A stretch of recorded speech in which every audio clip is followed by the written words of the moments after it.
भावांतर योजना से संतुष्ट हो पाएंगे मध्य प्रदेश के किसान, या किसानों की मांगों को लेकर चलते रहेंगे आंदोलन प्रदर्शन? सोयाबीन के एमएसपी मूल्य को लेकर आज की यह हमारी स्पेशल रिपोर्ट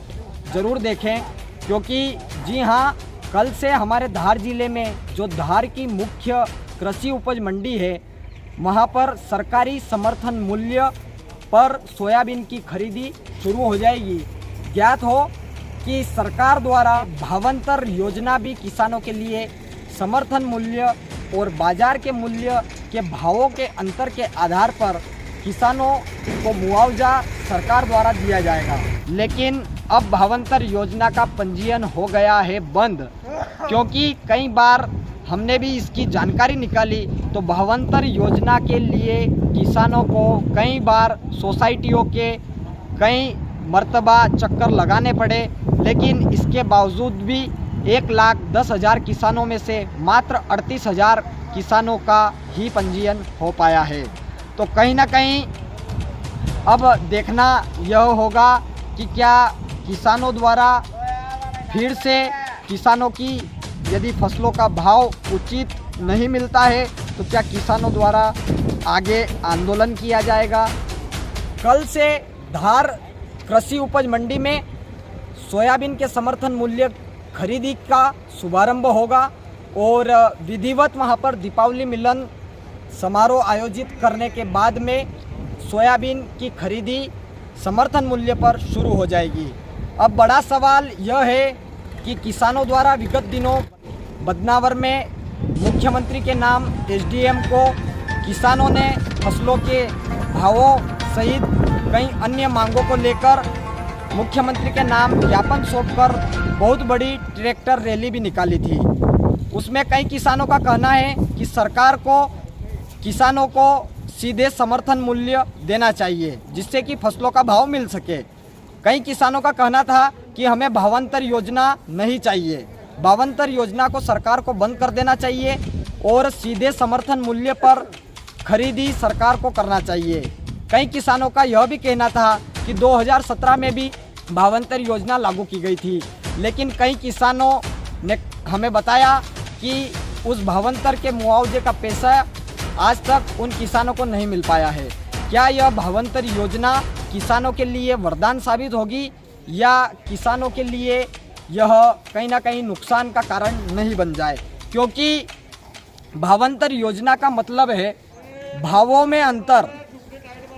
एक तरफ समर्थन मूल्य पर जो सरकार खरीदी करती है और एक तरफ जो बाजार में फसल का भाव रहता है,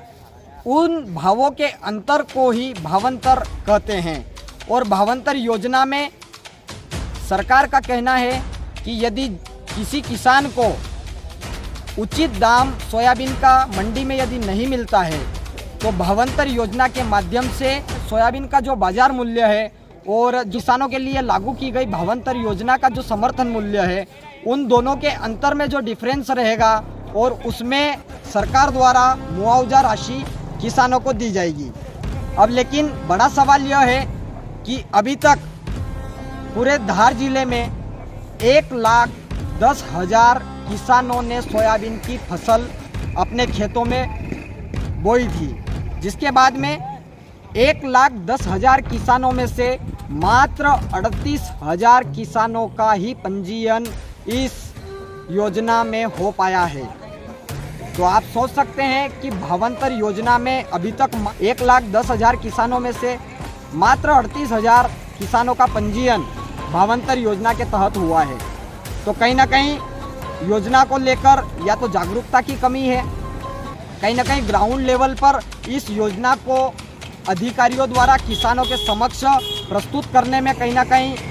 विफल होते दिखाई दे रहा है, क्योंकि इतने किसानों में से मात्र इतने बड़े ज़िले में 38,000 किसानों का पंजीयन हो पाना कहीं ना कहीं एक दुर्भाग्यपूर्ण है। अब देखना तो यह होगा कि सरकार ने जो सोयाबीन का समर्थन मूल्य रखा है वह 5328 रुपये इस वर्ष समर्थन मूल्य सरकार द्वारा रखा गया है।